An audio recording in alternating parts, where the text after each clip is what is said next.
നഹൂം പ്രവാചക പുസ്തകം 1-ാം അധ്യായം അതിൻ്റെ 1 മുതലുള്ള വാക്യങ്ങൾ. നഹൂം പ്രവാചക പുസ്തകം 1 മുതലുള്ള വാക്യങ്ങൾ. നിനവയെ കുറിച്ചുള്ള പ്രവാചകം എൽക്കോഷ്യനായ നഹൂമിന്റെ ദർശന പുസ്തകം. ദൈവം തീഷ്ണതയുള്ളവനും യഹോവ പ്രതികാരം ചെയ്യുന്നവനുമാകുന്നു. യഹോവ പ്രതികാരം ചെയ്യുന്നവനും ക്രോധപൂർണനുമാകുന്നു. യഹോവ തന്റെ വൈരികളോട് പ്രതികാരം ചെയ്യുകയും തന്റെ ശത്രുക്കൾക്കായി കോപം സംഗ്രഹിക്കുകയും ചെയ്യുന്നു. യഹോവ ദീർഘക്ഷമയും മഹാശക്തിയുള്ളവൻ, അവൻ ഒരിക്കലും ശിക്ഷിക്കാതെ വിടുകയില്ല. യഹോവയുടെ വഴി ചുഴലിക്കാറ്റിലും കൊടുങ്കാറ്റിലുമുണ്ട്. മേഘം അവന്റെ കാൽ കീഴിലെ പൊടിയാകുന്നു. അവൻ സമുദ്രത്തെ ഫൽസിച്ച് വറ്റിക്കുകയും സകല നദികളെയും വരട്ടിക്കളയുകയും ചെയ്യുന്നു. ബാശാനും കർമ്മേലും വരളുന്നു. ലെബനോന്റെ പുഷ്പം വാടിപ്പോകുന്നു. അവന്റെ മുമ്പിൽ പർവ്വതങ്ങൾ കുലുങ്ങുന്നു, കുന്നുകൾ ഉരുകിപ്പോകുന്നു. അവന്റെ സന്നിധിയിൽ ഭൂമി ഞെട്ടിപ്പോകുന്നു. മഹീതലവും അതിലെ സകല നിവാസികളും തന്നെ. അവന്റെ ക്രോധത്തിന്റെ മുമ്പിൽ ആരും നിൽക്കും? അവന്റെ ഉഗ്രകോപത്തിൽ ആരും നിവർന്നു നിൽക്കും? അവന്റെ ക്രോധം തീ പോലെ ചൊരിയുന്നു. പാറകൾ അവനാൽ പിളർന്നു പോകുന്നു. യഹോവ നല്ലവനും കഷ്ടദിവസത്തിൽ ശരണമാകുന്നു. തന്നിൽ ആശ്രയിക്കുന്നവരെ അവൻ അറിയുന്നു. സ്തോത്രം. വളരെ കേട്ടുപരിചയമുള്ള ഒരു വേദഭാഗമാണ് നാം രാത്രി വായിച്ചത്. നഹൂം പ്രവാചക പുസ്തകത്തിൽ നിന്നുള്ള വേദഭാഗം വായിക്കുകയാണ്. സ്തോത്രം. ആമേൻ. ദൈവത്തിന്റെ ദാസനായ നഹൂം അവൻ നിനവയെ കുറിച്ച് പ്രവചിക്കുന്നു എന്നുള്ളതാണ് നമ്മൾ കാണുന്നത്. ഈ നിനവ സ്തോത്രം ആദാമിന്റെ സന്തതികളിൽ നിന്ന് തന്നെയാണ് ഈ ലോകത്തിലെ എല്ലാ ജനങ്ങളും വെളിപ്പെട്ടു വന്നിരിക്കുന്നത് എന്ന് നമുക്കറിയാം. ആദാമിന്റെ സന്തതികളാണ്. സ്തോത്രം. അതായത് ദൈവം സൃഷ്ടിച്ച, ദൈവത്തിന്റെ പ്രത്യേകമായ കരസ്പർശനത്താൽ സൃഷ്ടിച്ച ആദാമ് ഹവ്വ, ഈ ദമ്പതികളിൽ നിന്ന് ഉളവായ തലമുറകളാണ് ഇന്ന് ലോകത്തിലുള്ള മുഴുവൻ ജാതികളും. സ്തോത്രം. അപ്പൊ നമ്മൾ മനസ്സിലാക്കേണ്ട കാര്യം, ഈ സൃഷ്ടിപ്പിലെ അപാകതയോ അല്ലെങ്കിൽ നമുക്ക് തരുന്ന അവസരങ്ങളുടെ പ്രശ്നങ്ങളൊന്നുമല്ല. മനുഷ്യന്റെ ഹൃദയം അനുസരിച്ച് അവന്റെ ജീവിതം വഴിമാറി പോകുന്നതായി നമുക്ക് ഈ ഉൽപ്പത്തി പുസ്തകം തൊട്ട് പഠിക്കുമ്പോൾ മനസ്സിലാകും. ഉൽപ്പത്തി പുസ്തകം 10-11 വാക്യത്തിൽ ഇങ്ങനെയാണ് വായിക്കുന്നത്: ആ ദേശത്ത് നിന്ന് അശൂർ പുറപ്പെട്ട് നിനവെ, രഹബോത്ത് പട്ടണം, കാലഹ്, നിനവയ്ക്കും കാലഹിനും മധ്യം മഹാനഗരമായ രസേൻ എന്നിവ പണിതു. അപ്പൊ അശൂരാണ് പണിയുന്നത്. ഈ നിനവയെ പണിത് അശൂരാണ്. അശൂരാരാണ്? സ്തോത്രം. അശൂര് ഈ അതിന്റെ 10-1 മുതലുള്ള വാക്യങ്ങൾ നമ്മൾ വായിക്കുമ്പോൾ ഈ നോഹയുടെ, അപ്പൊ ആദമിന്റെ സന്തതിയായിരുന്നു. ആ ജനറേഷനിൽപ്പെട്ടവർ പാപം ചെയ്ത് ദൈവത്തിൽ നിന്ന് അകന്നു പോയപ്പോൾ നമ്മൾ മനസ്സിലാക്കണം, ദൈവത്തിന്റെ പ്രത്യേകമായ ഒരു സൃഷ്ടിയായ ആദം, ദൈവത്തിനോട് കൂടെ നടന്ന ആദമും ഹവ്വയും, അതിലുളവായ ജനറേഷനിൽ നിന്നും വേർപെട്ടാണ് ആ നോഹയുടെ കാലഘട്ടത്തിലേക്ക് വരുമ്പോൾ വലിയൊരു സമൂഹ പാപത്തിലേക്ക് വേർതിരിഞ്ഞിരിക്കുക. അപ്പൊ കോടിക്കണക്കിന് ജനം ഉണ്ടായിരുന്നു എന്ന് കരുതിയാൽ ഈ നോഹയും നോഹയുടെ ഭാര്യയും നോഹയുടെ 3 മക്കളും 3 അവരുടെ ഭാര്യമാരും, കേവലം 8 പേരാണ് ഈ വലിയ ലോകത്തിൽ നിന്നും രക്ഷിക്കപ്പെട്ട ഒരനുഭവം. ആ പ്രതിസന്ധിയിൽ നിന്നും ജലപ്രളയത്തിൽ രക്ഷപ്പെട്ട് കേവലം 8 പേര്. അപ്പൊ നിങ്ങൾ നോക്കണം, ഈ വലിയ ജനസമൂഹം പാപം നിമിത്തം ദൈവത്തിന്റെ ന്യായവിധിയിൽ പട്ടുപോയി. അപ്പൊ നമുക്ക് പലപ്പോഴും ഇങ്ങനെയുള്ള വചനങ്ങൾ കേൾക്കുമ്പോൾ ദൈവം അങ്ങനെ മനുഷ്യരോട് കരുണ കാണിക്കാതെ ഇടപെടുമോ? ദൈവത്തിന്റെ കരുണ അത്രയ്ക്കും അറ്റുപോകുമോ എന്നൊക്കെ നമുക്ക് തോന്നിയേക്കാം. പക്ഷെ തിരുവചനം പഠിക്കുമ്പോൾ ദൈവം അനേക തവണ മനുഷ്യർക്ക് അവസരം കൊടുത്തിട്ടാണ് ദൈവത്തിന്റെ ന്യായവിധി ഇടപെടുന്നത്.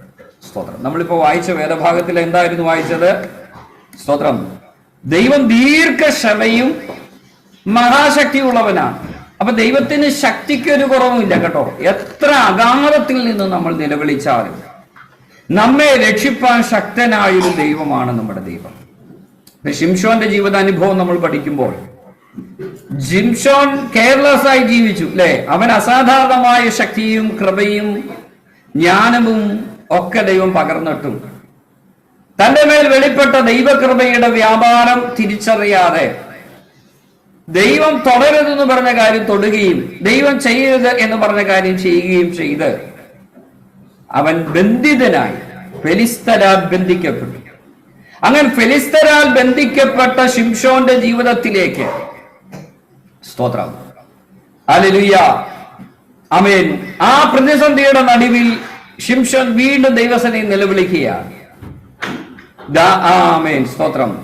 ദാഗോന്റെ ഗോത്രത്തിൽ ക്ഷേത്രത്തിൽ ബന്ധിതനായി മറ്റുള്ളവരുടെ പരിഹാസത്തിന് പാത്രമായി കിടക്കുന്ന സാഹചര്യത്തിൽ, അവരുടെ വാട്ടിക്കൊണ്ടിരിക്കുന്ന സാഹചര്യത്തിൽ ശിംശോൻ ദൈവസന്നിധിയിൽ നിലവിളിക്കുന്നു, കർത്താവേ, എനിക്ക് ഒരു തവണത്തേക്ക് കൂടി ശക്തി മടക്കി തരണം, ഒരു തവണത്തേക്ക് കൂടി.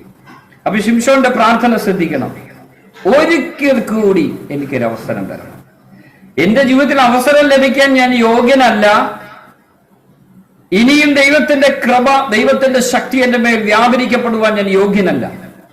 പക്ഷെ എനിക്ക് ഒരവസരം കൂടി തരണം, ഒരവസരം കൂടി തരണം. ഹല്ലേലൂയ, സ്തോത്രം. അപ്പൊ ശിംശോൻ ഇങ്ങനെ പ്രാർത്ഥിക്കുമ്പോൾ ദൈവം ഒരവസരം കൂടി കൊടുത്തു. അപ്പൊ ശിംശോന്റെ മേൽ ആ ശക്തി മടങ്ങി വന്നു, ദൈവത്തിന്റെ ശക്തി മടങ്ങി വന്നു. തന്നെ ബന്ധിച്ചിരുന്ന തൂണകളെ ഇളക്കത്തക്കവണ്ണം, ആ ക്ഷേത്രം തവിടുപൊടിയാക്കത്തക്കവണ്ണം, വലിയ ഭീമാകാരമായ കെട്ടിടം നിലം പരിചാക്കത്തക്കവണ്ണം അസാധാരണമായ ശക്തി ശിംശോന്റെ മേൽ വന്നു. തിരുവചനത്തിൽ നമ്മൾ ഇങ്ങനെയാണ് വായിക്കുന്നത്, ശിംശോൻ തന്റെ ജീവകാലത്ത് കൊന്നവരേക്കാൾ അധികം തന്റെ അവസാന നിമിഷത്തിൽ താൻ കൊന്നു. തന്റെ ജീവകാലത്തുടനീളം താൻ ശത്രുക്കളെ സംഹരിച്ചതിനേക്കാൾ അധികമായി ശത്രുക്കളെ അന്ന് സംഹരിച്ചു.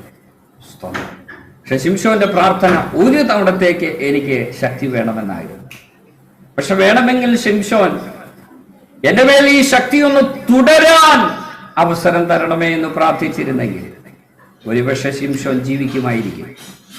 ശിംശോൻ ഈ പ്രതിസന്ധികളെ മറികടക്കുമായിരിക്കും. അപ്പോൾ ദൈവത്തിന്റെ വചനത്തിൽ നമ്മൾ വായിക്കുന്നത്, അവൻ ദീർഘക്ഷമയും മഹാശക്തിയുള്ളവനുമാണ്. ദൈവം ദീർഘമായി നമ്മളോട് ക്ഷമിക്കുന്നു. അവൻ ദീർഘമായി നമ്മളോട് ക്ഷമിക്കുമ്പോൾ മനുഷ്യന്റെ മനസ്സിലുണ്ടാകുന്ന ഒരു പ്രശ്നം, ദൈവം തന്റെ ലംഘനങ്ങളെ കണക്കിടുന്നില്ല എന്ന് ചിന്തിക്കുന്ന ഒരു മണ്ഡലം. എന്ന് പറഞ്ഞാൽ എന്റെ പാപത്തെ പാപമായിട്ട് ദൈവം കാണുന്നില്ലെന്നൊരു തോന്നൽ വരാൻ സാധ്യതയുണ്ട്. ശ്രദ്ധിക്കണേ, ദൈവം എന്നോടും നിങ്ങളോടും ദീർഘക്ഷമ കാണിക്കുമ്പോൾ നമ്മുടെ പാപം പാപമല്ലെന്ന് തോന്നുന്ന തരത്തിലേക്ക്, ഇതൊന്നും പാപമല്ലെന്ന് തോന്നുന്ന തലത്തിലേക്ക് നമ്മുടെ ഹൃദയം മാറിപ്പോവുകയാണെങ്കിൽ നമ്മൾ വലിയ അബദ്ധത്തിലേക്കാണ് പോകുന്നത്. ശിംശോന്റെ ജീവിതത്തിൽ പലപ്പോഴും പാപങ്ങൾ ആവർത്തിക്കപ്പെട്ടപ്പോഴും ദൈവം ശിംശോനോട് കൃപ കാണിച്ചു, ദൈവം ശിംശോനോട് കരുണ കാണിച്ചു. പക്ഷെ തന്റെ ജീവിതത്തിൽ, സ്തോത്രം, ഹല്ലേലൂയ, നമ്മളിങ്ങനെയാണ് സങ്കീർത്തനത്തിൽ വായിക്കുന്നത്, ദൈവം ഈ കാര്യങ്ങളോട് ഇടപെടാതിരിക്കുമ്പോൾ ദൈവം നമ്മെ പോലെ ഒരുത്തനാണെന്ന് മനുഷ്യൻ തെറ്റിദ്ധരിക്കുകയാണ്. സ്തോത്രം, ഹല്ലേലൂയ. ഉദാഹരണമായി പറഞ്ഞാൽ, ഒരു വീട്ടിലൊരപ്പൻ ആ വീട്ടിലെ മക്കൾ തെറ്റ് ചെയ്യുമ്പോഴൊക്കെ വളരെ ലാഘവത്വത്തോടെ സാരമില്ല മോനെ എന്ന് പറഞ്ഞ് ഇങ്ങനെ വിടുകയാണെങ്കിൽ ചിലപ്പോൾ മക്കൾക്ക് തോന്നും, എന്റെ അപ്പൻ പ്രതികരിക്കാത്തത് അപ്പനും ഇങ്ങനെയൊക്കെ അത്യാവശ്യം തരികടിയായിരിക്കും, അത്യാവശ്യം ഞങ്ങളെക്കാളും പ്രശ്നക്കാരനായിരുന്നിരിക്കും, അതുകൊണ്ടാവാം അപ്പനിങ്ങനെയൊക്കെ മിണ്ടാതിരിക്കുന്നതെന്ന് തോന്നിയേക്കാം. അപ്പൊ അപ്പൻ കരുണ കാണിക്കുമ്പോൾ, അപ്പൻ മക്കളോട് കൃപ തോന്നുമ്പോൾ, ഒരിക്കൽ ഞാൻ പരിചയപ്പെട്ട ഒരു സഹോദരൻ തന്റെ ജീവിതത്തിൽ വളരെ മാരകമായ പാപം, ഞാനിങ്ങനെ പറയുമ്പോൾ നിങ്ങൾക്ക് ഏകദേശം മനസ്സിലാവുന്നുണ്ടാവും. ആ പാപത്താൽ പിടിക്കപ്പെട്ട് തന്റെ അപ്പന്റെ അമ്മയുടെ ഇടയ്ക്ക് ഈ വ്യക്തിയെ കൊണ്ടുവന്ന് നിർത്തി, മകനെ. അപ്പൊ ഈ അപ്പൻ പറഞ്ഞു, എന്റെ മോൻ ഒരിക്കലും അങ്ങനെ ചെയ്യത്തില്ല, എന്റെ മോൻ അങ്ങനെ ചെയ്യത്തില്ല. അപ്പൊ ഈ കുറ്റം ആരോപിക്കപ്പെട്ട് ദൃക്സാക്ഷിയോടുകൂടി സ്വന്തം കണ്ണുകൊണ്ട് ഈ മകൻ ചെയ്യുന്ന പാപം കണ്ടുകൊണ്ടിരിക്കുന്ന ദൃക്സാക്ഷികൾ പോലും ഈ അപ്പന്റെ വാക്കിന്റെ മുമ്പിൽ അവരൊന്ന് ചഞ്ചലിച്ചു. അപ്പൻ വീണ്ടും പറഞ്ഞു, എന്റെ മകൻ അങ്ങനെ ചെയ്യില്ല. അപ്പൊ ഈ മകന് ഭയങ്കര സന്തോഷമായി. എന്റെ അപ്പൻ എന്നെ അങ്ങനെ ചേർത്ത് നിർത്തിയത് അവന്റെ ജീവിതത്തിൽ ഒരു ടേണിംഗ് പോയിന്റ് ആയിരുന്നു, ഒരു ജീവിതത്തിൽ ഒരു മടങ്ങി വരുന്ന അവസരമായിരുന്നു. സ്തോത്രം. അപ്പോൾ പലപ്പോഴും അപ്പൻ ഇങ്ങനെ കരുണ കാണിക്കുമ്പോൾ, ദൈവം ഇങ്ങനെ കരുണ കാണിക്കുമ്പോൾ നമ്മളിൽ ചിലർ ചിന്തിക്കുന്നത് ദൈവവും ഇങ്ങനെയൊക്കെ ആയിരിക്കും, അതുകൊണ്ടായിരിക്കാം ഇങ്ങനെയൊക്കെ ഇയാൾ മിണ്ടായിരിക്കുന്നതെന്ന് തെറ്റിദ്ധരിക്കാൻ സാധ്യതയുണ്ട്. അപ്പൊ ദൈവത്തിന് അത് പറയുകയാണ്, നമ്മളോട് ദൈവം കരുണ കാണിക്കുന്നതിനനുസരിച്ച് ഈ കരുണയെ കരുണയാണെന്ന് തിരിച്ചറിഞ്ഞ് അയോഗ്യതയുടെ നടുവിൽ ഇറങ്ങി വരുന്ന ദൈവപ്രവൃത്തിയെ മനസ്സിലാക്കി അയോഗ്യതയുടെ നടുവിൽ ഇറങ്ങി വരുന്ന ദൈവത്തിന്റെ കരുണയെ തിരിച്ചറിഞ്ഞ് നാം കൂടുതൽ താഴ്മയുള്ളവരായി കൂടുതൽ പശ്ചാത്തപബോധത്തോടെ ദൈവത്തോട് അടുത്തു വരണം. കൂടുതൽ പശ്ചാത്തപബോധത്തോടെ ദൈവസനയിലേക്ക് അടുത്തു വരണം. Price the Lord. അപ്പോൾ ഇന്ന് രാത്രി എന്താ കർത്താവ് പറയുന്നത്? ദൈവം പ്രതികാരകനാണ് കേട്ടോ. ദൈവം പ്രതികാരകനാണ്. ദൈവം ആമേൻ തന്റെ വൈരികളോട് പ്രതികാരം ചെയ്യുന്നു. തന്റെ ശത്രുക്കളക്കായി കോപം സംഗ്രഹിക്കുന്നു. ദൈവം തീഷ്ണതയുള്ളവനും പ്രതികാരം ചെയ്യുന്നവനുമാകുന്നു. സ്തോത്രം. അവൻ ക്രോധപൂർണനാകുന്നു. അപ്പൊ ദൈവം വൈരികളോട് ഇടപെടുന്ന ദൈവം തന്നെയാണ്. ദൈവം തെറ്റിനോട് ഇടപെടുന്ന ദൈവം തന്നെയാണ്. ദൈവം സ്തോത്രം തനിക്കെതിരെ പ്രവർത്തിക്കുന്നവരോട് വ്യക്തമായി ഇടപെടുന്ന ദൈവമാണ്. പക്ഷെ ഇന്നുവരെയും നിന്നോട് ഇടപെടാത്തത് ദൈവത്തിന്റെ കരുണ നിമിത്തമാണ്. ഇപ്പൊ നമ്മള് സ്തോത്രം ഫറവോന്റെ കാര്യം എടുക്കുമ്പോൾ ഫറവോൻ ചെയ്തത് എന്താണെന്ന് നമുക്കറിയാം അല്ലെ? ഫറവോൻ ഇസ്രായേൽ ജനത്തെ പീഡിപ്പിക്കാൻ തുടങ്ങി. ഇസ്രായേൽ ജനത്തെ പീഡിപ്പിക്കാനുള്ള കാരണം, ഒന്നാമത്തെ കാരണം, മിസ്രൈമിനേക്കാൾ ഇസ്രയേൽ പെരുകാൻ തുടങ്ങി. മിസ്രൈമിനേക്കാൾ ഇസ്രയേൽ പെരുകാൻ തുടങ്ങി. സ്തോത്രം. ഹല്ലേലൂയ. അവനേക്കാൾ ഈ ഫറവോനേക്കാൾ ഇസ്രയേല്യർ ശക്തിപ്പെടുന്നത് കണ്ടപ്പോൾ, തങ്ങളെക്കാൾ മറ്റൊരുത്തൻ ശക്തിപ്പെടുന്നത് കണ്ടപ്പോൾ അവന്റെ ഉള്ളം ഭയം കൊണ്ടാണ് ഫറവോനെതിരായി പ്രവർത്തിച്ചത്. അപ്പൊ ഫറവോന്റെ ഹൃദയത്തിലെ ഭയമാണ് എതിരായി പ്രവർത്തിക്കാനുള്ള കാരണം. ഇന്ന് രാത്രി ദൈവത്തിന്റെ പൈതലിനെതിരെ, ദൈവമക്കൾക്കെതിരെ പിശാച് പ്രവർത്തിക്കുന്നതിന്റെ ഒന്നാമത്തെ കാരണം, നിന്നെ കുറിച്ച് പിശാചിനൊരു ഭയം വന്നിരിക്കുക. സ്തോത്രം. നിന്നെ കുറിച്ച് പിശാചിന്റെ അകത്ത് ഒരു ഭയം വന്നിരിക്കുക. സ്തോത്രം. രാഹാബ് എന്ന വേശ്യ സ്തോത്രം എരിഹോ കോട്ട ഒറ്റുനോക്കാൻ വന്നവരോട് വ്യക്തമായി പറയുന്നുണ്ട്, നിങ്ങൾ നിമിത്തം ഞങ്ങളുടെ ഹൃദയം ഉരുകിയിരിക്കുകയാണ്. ഞങ്ങളുടെ ഹൃദയം ഉരുകിയിരിക്കുകയാണ്. ഹൃദയം ഉരുകിയാൽ എന്താ അവസ്ഥ? ഇപ്പോ കഴിഞ്ഞ ദിവസങ്ങളിൽ നമ്മൾ യുദ്ധങ്ങളെ കുറിച്ച് കേട്ടു. ഇസ്രയേലിൽ യുദ്ധം നടക്കുന്നു. ഭയാനകമായ അന്തരീക്ഷം. മിസൈലുകളുടെ ശബ്ദം, മിസൈലുകൾ ചീറിപ്പായുന്ന ശബ്ദവും ആ വെളിച്ചമൊക്കെ കണ്ടു കിടക്കുന്ന മനുഷ്യൻ പാപം ചെയ്യാൻ പറ്റുമോ? അവന്റെ ഹൃദയം ഉരുകുക. ഇന്ന് മരിക്കുവോ, നാളെ മരിക്കുവോ, ബോംബ് എന്റെ തലയിൽ വീഴുവോ, ഇതാണ് ഉരുകിപ്പോകുക എന്നുള്ള അവസ്ഥ. അപ്പോൾ ഇസ്രയേല്യർ നിമിത്തം എരിഹോ കോട്ടയ്ക്കകത്ത് കിടക്കുന്ന പ്രിയപ്പെട്ടവരുടെ ഹൃദയം ഉരുകിപ്പോയിരിക്കുക. യഹോവ അവർക്ക് വേണ്ടി ചെയ്ത കാര്യങ്ങൾ ഞങ്ങൾ കേട്ടിരിക്കുന്നു. Price the Lord. യഹോവ ഇസ്രയേല്യർക്ക് വേണ്ടി ചെയ്ത കാര്യങ്ങൾ ഞങ്ങൾ കേട്ടിട്ട് ഞങ്ങളുടെ ഹൃദയം ഉരുകിപ്പോയിരിക്കുകയാണ്. ഇസ്രയേല്യർ നിമിത്തം ഞങ്ങളുടെ ഹൃദയം ഉരുകിപ്പോയിരിക്കുകയാണ്. Praise the Lord. ഹല്ലേലൂയ. അപ്പൊ ഭയം കൊണ്ടാണ് പിശാച് പ്രതിരോധിക്കുന്നത്. അപ്പൊ പിശാച് പ്രതിരോധിക്കുന്നുണ്ടെങ്കിൽ അപ്പോൾ തിരിച്ചറിയണം, നിങ്ങളൊരു അസാധാരണ വ്യക്തിത്വമാണ്. ഹല്ലേലൂയ. സ്തോത്രം. പിശാചിന്റെ ഒരു വെല്ലുവിളി നിനക്കെതിരെ ഉണ്ടെങ്കിൽ, പിശാച് നിന്റെ കുടുംബത്തിനെതിരെ പ്രവർത്തിക്കുന്നുണ്ടെങ്കിൽ, സ്തോത്രം, തിരിച്ചറിയണം.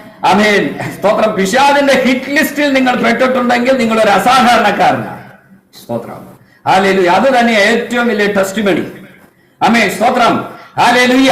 പിശാചിന്റെ ഹിറ്റ് ലിസ്റ്റിൽ നീ പെട്ടിട്ടുണ്ടെങ്കിൽ, പിശാചിന്റെ പ്രതിരോധം നിനക്കെതിരെ കടന്നു വരുന്നുണ്ടെങ്കിൽ നീ ഒരു അസാധാരണ വ്യക്തിത്വമായി ദൈവത്താൽ തെരഞ്ഞെടുക്കപ്പെട്ടിരിക്കുകയാണ്. സ്തോത്രം. അപ്പൊ പിശാച് പ്രതിരോധിക്കാനുള്ള ഒന്നാമത്തെ കാരണം, നിങ്ങൾ നിമിത്തം പിശാച് ഭയപ്പെടുന്നു. പിശാച് ഭയപ്പെടുന്നു. സ്തോത്രം. അപ്പൊ ഈ ഫറവോൻ ഭയപ്പെട്ട് ഇസ്രായേലിയർക്കെതിരെ പ്രവർത്തിക്കുക. ഇസ്രായേലിയർക്കെതിരെ ഓരോ തവണ പ്രവർത്തിക്കുമ്പോഴും ഇസ്രായേലിന്റെ ദൈവം ജീവനുള്ള ദൈവമാണെന്ന് ഫറവോൻ അറിയാം. ഓരോ തവണയും തീരുമാനിക്കുന്നത് 10 ബാധകൾ കടന്നു വന്നു. ഓരോ തവണയും ഫറവോൻ തീരുമാനിക്കുന്നത്, ഇനി ഞാൻ ഇസ്രായേലിനെതിരെ പ്രവർത്തിക്കത്തില്ല, ഇസ്രായേലിന്റെ ദൈവത്തിനെതിരെ പ്രവർത്തിക്കത്തില്ല. ഇസ്രായേലിന്റെ ദൈവം ജീവനുള്ള ദൈവമാണ്. ഇസ്രായേൽ ശ്രേഷ്ഠകരമായ ജാതിയാണ്. അവരുടെ ദൈവം വലിയവനായ ദൈവമാണ്. അതുകൊണ്ട് ഇസ്രായേലിനെതിരെ ഞാൻ ഇനി പ്രവർത്തിക്കാൻ പോകുന്നില്ലെന്ന് ഓരോ തവണയും മോശയെ വിളിച്ചിട്ട് പറഞ്ഞു. മോശയെ, നീ ദൈവത്തോടൊന്ന് പ്രാർത്ഥിക്ക്, ഈ പ്രശ്നം ഒന്ന് പരിഹരിച്ചതാ, ഇനി മേലാൽ നിന്റെ കാര്യത്തിൽ ഞാൻ ഇടപെടത്തില്ല. അങ്ങനെ 10 തവണ ഫറവോൻ മാനസാന്തരപ്പെട്ടെങ്കിലും മാനസാന്തരം തുടർന്നില്ല. തന്റെ ഹൃദയം വീണ്ടും വീണ്ടും കഠിനമാകാൻ തുടങ്ങി. സ്തോത്രം. അപ്പോൾ ദൈവം ദീർഘക്ഷമ നടത്തുമ്പോൾ, ഇന്നലകളിൽ നീ കടന്നുപോയ പ്രശ്നത്തിന്റെ നടുവിൽ ദൈവത്തിന്റെ കരം നിനക്ക് അനുകൂലമായി വെളിപ്പെട്ടപ്പോൾ, ഈ പ്രതികൂലത്തിന്റെ നടുവിൽ ദൈവം നിന്നോട് ദീർഘക്ഷമ കാണിച്ച് നിന്റെ പ്രശ്നത്തെ പരിഹരിച്ചതിന്റെ അർത്ഥം നീ ചെയ്യുന്നത് ശരിയെന്നല്ല. സ്തോത്രം. നീ പ്രവർത്തിച്ചത് ശരിയെന്നല്ല, നിന്റെ നിരൂപണം ശരിയെന്നല്ല, നിന്റെ പ്രവർത്തികൾ ശരിയെന്നല്ല, പക്ഷെ ദൈവം നിന്നോട് ദീർഘക്ഷമ കാണിക്കുകയായിരുന്നു. സ്തോത്രം. അപ്പൊ ഫറവോൻ ചിന്തിച്ചു, ഇങ്ങനെ എത്ര പ്രശ്നം വന്നാലും മോശയെ ഒന്ന് വിളിച്ചിട്ട്, നമുക്കറിയാം നമ്മുടെ പല ആളുകൾ, പ്രത്യേകിച്ച് പെന്തക്കോസ്തിലുള്ള സംഘടനകൾ, നേതാക്കള് ഒക്കെ ഈ സാധുക്കളെ പീഡിപ്പിക്കുമെങ്കിലും അന്യായമൊക്കെ ചെയ്യുമെങ്കിലും ലീഡേഴ്സിനെ വിളിച്ചിട്ട് നല്ലൊരു ഭക്ഷണം ഒരുക്കി 1000 രൂപ പോക്കറ്റിൽ ഇട്ട് കൊടുക്കുന്നതോടുകൂടി ഏത് ലീഡറും തിരിയും കേട്ടോ. അങ്ങനെ തിരിയാത്ത ഒരു ലീഡർ ഉണ്ടെങ്കിൽ നിങ്ങളൊന്ന് പേര് പറഞ്ഞു തരണം, അദ്ദേഹത്തെ എനിക്കൊന്ന് കാണാൻ ആഗ്രഹമുണ്ട്. സ്തോത്രം. ഹല്ലേലൂയ. ഏത് ശക്തനായ ലീഡറും, ഇന്ന് പെന്തക്കോസ്തിൽ അറിയപ്പെടുന്ന ലീഡേഴ്സ് എല്ലാം തന്നെ നന്നായി വിളിച്ച്, നന്നായി സംസാരിച്ച്, നല്ലൊരു ഭക്ഷണം കൊടുത്ത് 1000 രൂപ പോക്കറ്റിൽ ഇടുന്നതോടുകൂടി, അല്ലെങ്കിൽ ഏതെങ്കിലും ഒരു മീറ്റിങ്ങിന്, കൺവെൻഷൻ അവർക്ക് വേദി കൊടുക്കുന്നതോടുകൂടി അവർ തിരിയും. അവർ നിങ്ങൾക്ക് വേണ്ടി കോംപ്രമൈസിലേക്ക് വരും. സ്തോത്രം. ഹല്ലേലൂയ. അപ്പോൾ ഈ ഫറവോൻ ചിന്തിക്കുന്നത്, മോശയോട് കോംപ്രമൈസ് ചെയ്യുന്നത് കൊണ്ട്, മോശയെ വിളിച്ച് ഒരു ടീ പാർട്ടികൾ നടത്തി മോശയെ എന്നൊക്കെ പറഞ്ഞ് ഒരു കോംപ്രമൈസ് സംഭാഷണത്തിലൂടെ മോശയാണ് പ്രശ്നം പരിഹരിക്കുന്നതെന്നാണ് ഫറവോൻ തെറ്റിദ്ധരിച്ചിരിക്കുക. പക്ഷെ ദൈവമാണ് ചിലതിനെ നീക്കിയത്, ദൈവമാണ് ചിലതിനെ തടഞ്ഞത്, ദൈവമാണ് ചിലതിനോട് നോ പറഞ്ഞത്, ദൈവമാണ് ചിലതിന് അതിർത്തി കൽപ്പിച്ചത്. സ്തോത്രം. മോശയല്ല. അതുകൊണ്ട് മോശയെ സോപ്പിട്ട് നിർത്തിയാൽ പ്രശ്നം തീരത്തില്ല. സ്തോത്രം. അപ്പൊ ഫറവോൻ ഇങ്ങനെ 9 തവണ പ്രാക്ടീസ് ചെയ്തപ്പോഴും ഫറവോന്റെ ഹൃദയത്തിലെ ചിന്ത മോശയുമായിട്ടുള്ള ഒരു സന്ധി സംഭാഷണത്തിലൂടെ തന്നെ ഈ പ്രശ്നങ്ങളൊക്കെ പരിഹരിക്കപ്പെടും. അങ്ങനെ 10ാമത്തെ കടിഞ്ഞൂൽ സംഹാരത്തിന്റെ പ്രശ്നം വന്നപ്പോൾ ഫറവോന് മനസ്സിലായി, പ്രശ്നം ഗൗരവമാണ്. അതുകൊണ്ട് ഇസ്രായേൽ ജനം മിസ്രൈമിൽ നിന്ന് പുറപ്പെടാൻ വേണ്ടി ഫറവോൻ കൽപ്പിക്കുകയാണ്, നിങ്ങൾ എങ്ങനെയെങ്കിലും ഒന്ന് ഒഴിവായിട്ടാ ദേശത്തു നിന്ന് ഒഴിവാകണം. സ്തോത്രം. അങ്ങനെ ഇസ്രായേൽ ജനം ഒരു തീയതി നിശ്ചയിച്ച്, ഡേറ്റ് നിശ്ചയിച്ച്, തലേ ദിവസം മിസ്രൈമ്യരുടെ കയ്യിൽ നിന്ന് പൊന്നൊക്കെ പിടിച്ചു വാങ്ങിയല്ല കേട്ടോ, ചോദിച്ചപ്പോൾ കൃപ തോന്നിക്കൊടുത്തു. സ്തോത്രം. അങ്ങനെ വലിയ സമ്പത്തുമായിട്ട് ഇസ്രായേൽ ജനം പുറപ്പെടുകയാണ്. പുറപ്പെട്ട ചില മണിക്കൂർ കഴിഞ്ഞപ്പോൾ ഫറവോന്റെ ഹൃദയം വീണ്ടും കഠിനമായി. സ്തോത്രം. ഹല്ലേലൂയ. ഫറവോൻ ചിന്തിച്ചപ്പോൾ, ഇത്രയും ലക്ഷക്കണക്കിന് ജനം ഇവിടെ അടിമകളായി നിൽക്കുകയായിരുന്നു. ഞങ്ങൾ പറയുന്ന അനുസരിച്ചുകൊണ്ട് കുറഞ്ഞ ശമ്പളത്തിൽ വലിയ ജോലി ചെയ്യുന്ന നല്ല ആളുകളായിരുന്നു.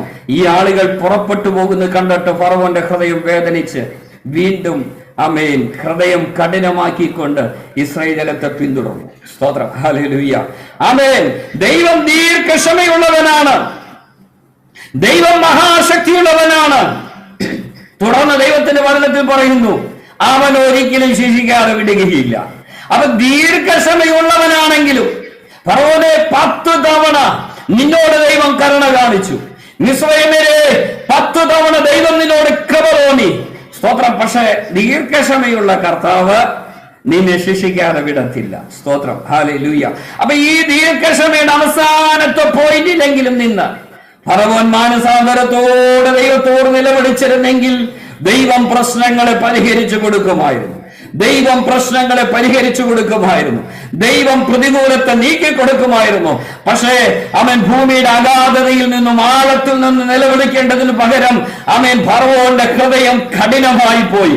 ഫറവോന്റെ ഹൃദയം കഠിനമായി ദൈവത്തിന്റെ പൈതലിനെതിരെ, ദൈവമക്കൾക്കെതിരെ പിന്തുടർന്ന് പിടിക്കാൻ ശ്രമിച്ചപ്പോൾ ഫറവോനും സൈന്യവും ചെങ്കടലിൽ മുങ്ങിപ്പോകാൻ സൈന്യങ്ങളുടെ ദൈവമായ യഹോവ അനുവദിച്ചു. ഇന്ന് രാത്രി ദൈവം എന്താണ് പറയുന്നത്? ദൈവം ദീർഘക്ഷമയുള്ളവനാണ്, മഹാദയുള്ളവനാണ്. എങ്കിലും അവൻ ഒരിക്കലും ശിക്ഷിക്കാതെ വിടുകയില്ല. സ്തോത്രം, സ്തോത്രം, ഹല്ലേലൂയ. എങ്കിലും അവൻ ശിക്ഷിക്കാതെ വിടത്തില്ല. അവൻ കൊടുങ്കാറ്റിലും ചുഴലിക്കാറ്റിലുമുണ്ട്. അവൻ ദൈവത്തിന്റെ പൈതലിനെ പീഡിപ്പിക്കുന്ന ഫറവോനെതിരെ ചില കൊടുങ്കാറ്റുകൾ അയച്ച്, ചില ചുഴലിക്കാറ്റുകൾ അഴിച്ച്, അസാധാരണമായ ചില വെല്ലുവിളികൾ അഴിച്ച്. സ്തോത്രം. അസാധാരണമായ വെല്ലുവിളികൾക്ക് വേണ്ടി ദൈവം ഏത് വൈറസിനെയും ഇവിടെ വ്യാപരിപ്പിക്കാൻ അനുവദിക്കും കേട്ടോ. സ്തോത്രം. ഹല്ലേലൂയ. സ്തോത്രം. അപ്പൊ ദൈവത്തിന്റെ ന്യായവിധിയുടെ കരം വെളിപ്പെടുത്താൻ വേണ്ടി ദൈവം ഏത് വെല്ലുവിളികളും നിനക്കെതിരെ അയക്കും. ചുഴലിക്കാറ്റും കൊടുങ്കാറ്റും അയച്ച് അതിന്റെ അകത്ത് ദൈവത്തിന്റെ കരം നിനക്ക് പ്രതികൂലമായി ദൈവം നിന്നെ ശിക്ഷിക്കാൻ, നിനക്കെതിരെ വരാതിരിക്കാൻ നാം എന്ത് ചെയ്യണം? ദൈവത്തോട് നിലവിളിക്കാൻ തുടങ്ങണം. അല്ലെങ്കിൽ ദൈവം നമുക്കെതിരെ നിൽക്കും, ദൈവം നമ്മെ ശിക്ഷിക്കും. അപ്പൊ നമ്മൾ ആദ്യമേ വായിച്ച വേദഭാഗത്തിൽ, സ്തോത്രം, നമ്മൾ ഉൽപ്പത്തി പുസ്തകത്തിൽ 10-ാം അധ്യായത്തിൽ നമ്മൾ വായിക്കുന്നത് 1-ാം വാക്യം മുതൽ, നോഹയുടെ പുത്രന്മാരായ ഷേം, ഹാം, യാഫത്ത് എന്നിവരുടെ വംശപാരമ്പര്യമാണിത്. ജലപ്രളയത്തിന് ശേഷം അവർക്ക് പുത്രന്മാർ ജനിച്ചു. യാഫത്തിന്റെ പുത്രന്മാർ ഗോമേർ, മാഗോഗ്, മാദായി, യോവാൻ, തൂബൽ, മേശക്ക്, തീരസ്. ഗോമേറിന്റെ പുത്രന്മാർ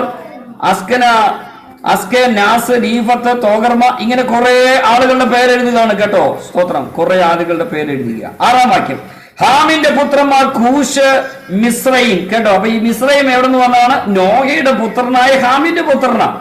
അപ്പൊ ദൈവത്തിന് വേണ്ടി അസാധാരണമായി തെരഞ്ഞെടുക്കപ്പെട്ട ഒരു ഭാമിയിൽ നിന്ന് തന്നെയാണ് പിശാചിനാൽ നിയന്ത്രിക്കപ്പെടുന്ന ഒരു ജനറേഷൻ രൂപപ്പെടുന്നത്. അപ്പൊ നമ്മൾ പലപ്പോഴും ശങ്കിക്കുന്നത് അല്ലെങ്കിൽ ചിന്തിക്കുന്നത്, അവര് ദൈവമക്കളല്ലേ, അവര് പെന്തക്കോസ്തുകാരല്ലേ, അതുകൊണ്ട് അവരങ്ങനെ ചെയ്ത് ഇങ്ങനെ ചെയ്തെന്ന് കേൾക്കുമ്പോൾ നമുക്ക് വിശ്വസിക്കാൻ തോന്നത്തില്ല. പക്ഷേ ഈ ജനറേഷനിൽ തന്നെ പൈശാചിക ശക്തിയാൽ നിയന്ത്രിക്കപ്പെടുന്ന, പിശാചിനെ പ്രതിഷ്ഠിക്കുന്ന, പിശാചിനെ സ്വതന്ത്രം പ്രസാദിപ്പിക്കുന്ന ആളുകളെ പിശാച് ഇതിൽ നിന്ന് വേർതിരിക്കുകയാണ്. ഹാമിന്റെ പുത്രന്മാരായ കൂശ്, മിസ്രൈം, പൂത്ത്, കനാൻ. കൂശിന്റെ പുത്രന്മാർ സെബ, ഹവീല, സബ്ത, രമ, സബ്തേക്ക. രമയുടെ പുത്രന്മാർ ശബയും ദദാനും. കൂശ് നിമ്രോദിനെ ജനിപ്പിച്ചു. അവൻ ഭൂമിയിൽ ആദ്യ വീരനായിരുന്നു. അവൻ യഹോവയുടെ മുമ്പാകെ നായാട്ടുവീരനായിരുന്നു. അതുകൊണ്ട് യഹോവയുടെ മുമ്പാകെ നിമ്രോദിനെ പോലെ നായാട്ടുവീരൻ എന്ന് പഴഞ്ചൊല്ലായി. അവന്റെ രാജ്യത്തിന്റെ ആരംഭം ഷിനാർ ദേശത്ത് ബാബേൽ, ഏരക്ക്, അക്കേർ, കൽന എന്നിവയായിരുന്നു. ആ ദേശത്തു നിന്ന് അശൂർ പുറപ്പെട്ടു. കേട്ടോ. അപ്പൊ അശൂർ എന്നുള്ള ജാതി പുറപ്പെടുന്നത് നോഹയുടെ മക്കളിൽ നിന്നാണ്. നോഹയാരാ നമ്മൾ മനസ്സിലാക്കിയല്ലോ. ലോകം മുഴുവൻ ദൈവത്തിന്റെ ന്യായവിധി ഇറങ്ങി വന്നപ്പോൾ ദൈവത്താൽ വേർതിരിക്കപ്പെട്ട കേവലം 8 പേർ. 8 പേരെ ദൈവകൃപയിൽ വളർത്താൻ നമുക്ക് എളുപ്പമല്ലേ? നമ്മൾ നോക്കിക്കഴിഞ്ഞാൽ വളരെ എളുപ്പമാണ്. 8 പേരല്ലേ ഉള്ളൂ. ഒരു ചെറിയ കുടുംബം, ചെറിയ കുടുംബത്തെ ദൈവത്തിന്റെ നിയന്ത്രണത്തിൽ നടത്താൻ എളുപ്പമാണെന്ന് നമുക്ക് തോന്നും. പക്ഷെ എപ്പോഴാണ് പിശാച് അതിലെ വ്യക്തികളെ തിരിക്കുന്നത് നമുക്കറിയാൻ കഴിയത്തില്ല. നോഹ എന്നൊരു ശക്തനായ ഒരു മിഷണറിയുടെ മക്കളാണ് ഇവരെങ്കിലും ഈ മക്കളുടെ തലമുറയിൽ നിന്നും പൈശാചിക നിയന്ത്രണത്താൽ ആളുകൾ രൂപപ്പെടാൻ തുടങ്ങി. പൈശാചിക നിയന്ത്രണത്തിലുള്ള വ്യക്തികൾ എഴുന്നേൽക്കാൻ തുടങ്ങി. അശൂർ എഴുന്നേറ്റു. അശൂരിലൂടെ അവിടെ അനേക കാര്യങ്ങൾ നടന്നു എന്ന് കേട്ടു. നിനവേ പട്ടണം പണിതത് അശൂരാണ് എന്ന് നമ്മളവിടെ വായിക്കുകയാണ്. സ്തോത്രം. ഹല്ലേലൂയ. അപ്പോൾ ഈ നോഹയുടെ ഇത്രയും ശ്രേഷ്ഠനായ, ഇത്രയ്ക്കും അസാധാരണമായി ദൈവത്തിന് വേണ്ടി നിന്നുകൊടുത്ത നോഹയുടെ ജനറേഷനിൽ തന്നെ ഈ ലോകത്തെ കീഴ്മേൽ മറിക്കുന്ന ദൈവിക നിയന്ത്രണത്തിന് വിരുദ്ധമായി പൈശാചിക നിയന്ത്രണത്താൽ വിധേയപ്പെടുന്ന ആളുകൾ രൂപപ്പെട്ടു വന്നു എന്നുള്ളത് നമ്മൾ ശ്രദ്ധിക്കണം. അതുകൊണ്ട് നമ്മുടെ ഈ പ്രവാസകാലം നമ്മൾ ഭയത്തോടെ ആയിരിക്കാൻ ദൈവം ആഗ്രഹിക്കുക. ഇന്ന് രാത്രി നമ്മുടെ പ്രവൃത്തികളെ ശോധന ചെയ്യുവാൻ ദൈവത്തിന്റെ മുമ്പാകെ സമർപ്പിച്ചു കൊടുക്കുമോ? നാം ദൈവത്തിന്റെ മക്കൾക്കെതിരെ കൂടെ പ്രവർത്തിക്കുകയും കൂടെ ദൈവിക പദ്ധതികൾക്കെതിരെ മുന്നോട്ട് പോവുകയും ചെയ്യുന്നുണ്ടെങ്കിൽ ശ്രദ്ധിച്ചോളാം, പിശാചിനാൽ നിങ്ങൾ നിയന്ത്രിക്കപ്പെട്ടുകൊണ്ടിരിക്കുകയാണ്. ഒരുപക്ഷെ ശുഭകാലം കുറെ കാലം കൂടെ പോകുമായിരിക്കും. നാം ആദ്യമേ വായിച്ചതുപോലെ ദൈവം ദീർഘക്ഷമയുള്ളവനായി, ദൈവം കരുണയുള്ളവനായി കുറെ കാലഘട്ടം നമ്മളോട് ക്ഷമിക്കുമായിരിക്കും. ഒരുപക്ഷെ നമ്മുടെ ദൈവത്തിന്റെ മക്കൾ പെന്തക്കോസ്തുകാർ 100 വർഷം മുമ്പോൾ വളരെ വിശുദ്ധിക്കും വേർപാടിനും വേണ്ടി വേർതിരിഞ്ഞ ജനറേഷൻ 3-ാമത്തെയും 4-ാമത്തെയും തലമുറയിലേക്ക് വന്നപ്പോൾ അവർ പാപം ചെയ്ത് ദൈവത്തോട് അകന്നിരിക്കുക. അവരെപ്പോഴും നമ്മൾ പെന്തക്കോസ്തുകാർ എന്നുള്ള ലിസ്റ്റിൽ പെടുത്തിയതുകൊണ്ട് നമ്മൾ വിചാരിക്കുന്നവർ ദൈവമക്കളെന്ന്. പക്ഷെ അവർ പിശാചിനാൽ നിയന്ത്രിക്കപ്പെടുകയാണ്. ഞാൻ പലതവണ പറഞ്ഞിട്ടുള്ളതുപോലെ യേശു ദൈവമെന്ന് വിശ്വസിക്കാത്ത പെന്തക്കോസ്തുകാർ നമ്മുടെ ഇടയിലുണ്ട്. യേശു ദൈവമല്ലെന്ന് പ്രസംഗിക്കുകയും പഠിപ്പിക്കുകയും ചെയ്യുന്ന ആളുകൾ നമ്മുടെ ഇടയിലുണ്ട്. സ്തോത്രം. അപ്പൊ അത്തരത്തിൽ ദൈവിക നിയന്ത്രണത്തിന് വിരുദ്ധമായ ആളുകൾ വ്യതിചലിച്ചു പോകുന്ന ഈ സാഹചര്യത്തിൽ നാം ദൈവത്താൽ ഇന്ന് രാത്രി ചെയ്യപ്പെടുവാൻ സമർപ്പിച്ചു കൊടുത്താട്ട്. സ്തോത്രം. ഒരു നിമിഷം എല്ലാ പ്രിയപ്പെട്ടവരും കണ്ണുകൾ അടച്ചാട്ട്. നിനവയെ കുറിച്ചുള്ള പ്രവാചകൻ, സ്തോത്രം, നെഹൂം പ്രവാചകൻ പ്രവചിക്കുകയാണ്. ദൈവം തീഷ്ണതയുള്ള ദൈവമാണ്. ദൈവം പ്രതികാരം ചെയ്യുന്നവനാണ്. ദൈവം ക്രോധപൂർണനാണ്. സ്തോത്രം. ഹല്ലേലൂയ. സ്തോത്രം. ദൈവം തന്റെ വൈരികളോട് പ്രതികാരം ചെയ്യുകയും തന്റെ ശത്രുക്കൾക്കായി കോപം സംഗ്രഹിക്കുകയും ചെയ്യുന്ന ദൈവമാണ്. ഇങ്ങനെയൊക്കെയാണെങ്കിലും ദൈവം ദീർഘക്ഷമ ചെയ്യുന്നു. ഇന്ന് രാത്രിയിലും നമ്മളോട് ദൈവം ദീർഘക്ഷമ കാണിക്കുകയാണ്. ഈ രാത്രിയിലും ദൈവം നമുക്ക് ഒരവസരം കൂടി തരികയാണ്. സ്തോത്രം. ഇന്നലകളിൽ നമ്മുടെ തെറ്റുകൾ ദൈവം നമ്മളോട് ക്ഷമിച്ചതുകൊണ്ട് ദൈവം എന്നെ പോലെ തന്നെയാണ് എന്ന് നീ ഈ രാത്രി ചിന്തിക്കുന്നുണ്ടോ? ഈ ശബ്ദം കേൾക്കുന്ന പ്രിയപ്പെട്ടവർ ഈ രാത്രി വളരെ ഗൗരവത്തോടെ ദൈവത്തിന്റെ സന്നിധിയിലേക്ക് അടുത്തു വരുമോ? ഇന്നലകളിൽ നാം ചെയ്ത തെറ്റുകൾ ദൈവം നമ്മളോട് ക്ഷമിച്ചതിന്റെ അർത്ഥം നമ്മുടെ തെറ്റുകളെല്ലാം ശരിയായിരുന്നു എന്നുള്ളതല്ല. സ്തോത്രം. നമ്മുടെ പാപങ്ങളൊക്കെ ശരിയായിരുന്നു എന്നുള്ളതല്ല. ദൈവം ദീർഘക്ഷമ കാണിക്കുകയായിരുന്നു. നാം ഈ രാത്രി ദൈവത്തോട് നിലവിളിക്കാൻ തയ്യാറാണെങ്കിൽ, നമ്മുടെ പാപങ്ങൾ ഏറ്റുപറഞ്ഞ് ഈ രാത്രി ദൈവത്തോട് അടുത്തു വരാൻ തയ്യാറാണെങ്കിൽ ദൈവം നമ്മളോട് ദീർഘക്ഷമ കാണിക്കാൻ വിശ്വസ്തനാണ്. നാം പാപങ്ങൾ ഏറ്റുപറയുന്നില്ലെങ്കിൽ, നമ്മുടെ കുറവുകൾ അനുദപിച്ചുകൊണ്ട് നാം ഇതുവരെ പിന്തുടരുന്ന പാപകരമായ വഴികളിൽ നിന്ന് ദൈവജനത്തിനെതിരെ, ദൈവത്തിന്റെ മക്കൾക്കെതിരെ യഹോവയുടെ ശത്രുവായി ദൈവത്തിന്റെ ശത്രുപക്ഷത്ത് നിന്നുകൊണ്ട് ദൈവത്തിനെതിരെ, ദൈവ പദ്ധതികൾക്കെതിരെ നിൽക്കുന്ന ആരെങ്കിലും ഈ രാത്രി എന്റെ ശബ്ദം കേൾക്കുന്നുണ്ടെങ്കിൽ ഈ രാത്രി ഒരു അവസരം കൂടി ദൈവം നിനക്ക് നൽകുകയാണ്. ഇന്നലകളിൽ ദൈവം നിന്നോട് കരുണ കാണിച്ചതിന്റെ അർത്ഥം, സ്തോത്രം, നീ ചെയ്തത് ശരിയെന്ന് ദൈവം സമ്മതിക്കുകയല്ലായിരുന്നു. ദൈവം നിനക്കോട് ദീർഘക്ഷമ കാണിക്കുകയായിരുന്നു. എന്നാൽ ദൈവത്തിന്റെ വചനം പറയുന്നു, അവൻ ഒരിക്കലും ശിക്ഷിക്കാതെ വിടുകയില്ല. ഈ രാത്രി നമ്മുടെ പാപങ്ങൾ ഏറ്റുപറഞ്ഞ് അനുദപിച്ച് നമ്മുടെ വഴികളിൽ നിന്ന് രാത്രി മടങ്ങി വരുന്നില്ലെങ്കിൽ ദൈവം നമ്മെ ശിക്ഷിക്കാതെ വിടുകയില്ല. ദൈവത്തിന്റെ ജനത്തിനെതിരെ, ദൈവത്തിന്റെ ദാസന്മാർക്കെതിരെ, ദൈവത്തിന്റെ വേലക്കെതിരെ അവയെ നമ്മുടെ ജീവിതത്തിൽ ഇന്നലകളിൽ നിന്ന് പോയിട്ടുണ്ടെങ്കിൽ ഈ രാത്രി അനുതാപ ഹൃദയത്തോടെ ദൈവത്തോട് അടുത്തു വരട്ടെ.